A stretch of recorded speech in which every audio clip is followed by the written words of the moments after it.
আরজিকর কাণ্ড নিয়ে বিজেপির ধর্ণা মঞ্চে আজ উপস্থিত ছিলেন রাজ্যের একাধিক শীর্ষ নেতা। প্রাক্তন রাজ্য সভাপতি দিলীপ ঘোষ রাজ্যের স্বাস্থ্য ব্যবস্থার বিভিন্ন দুর্নীতির কথা তুলে ধরেন।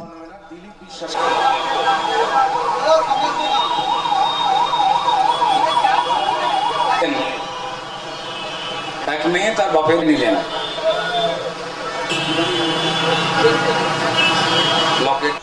আমি অবাক হয়ে গেলাম, তিনি ওখানে দাঁড়িয়ে ঘোষণা করছেন আমি আরজি করে রোগী সহায়তা সমিতি বন্ধ করে ভেঙে দিলাম, ওই হসপিটাল ভেঙে দিলাম। আরে আপনি কখন গড়েন আর কখন ভাঙেন সেটা আপনিই জানেন, আমরা কিছুই জানতে পারি না। কখন ভেঙে দিলেন, কখন গড়লেন, কারণ নিয়ে আমি ব্যক্তিগত আমার অভিজ্ঞতা বলতে পারি। আমি 16 সালে খড়গপুরে এমএলএ জিতলাম।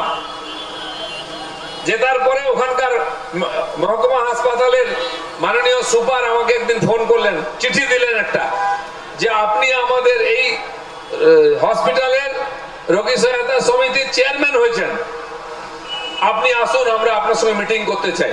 আমি বললাম ভাই আমি তো কোনদিন দাঁড়াইনি, আমাকে কে করলো চেয়ারম্যান?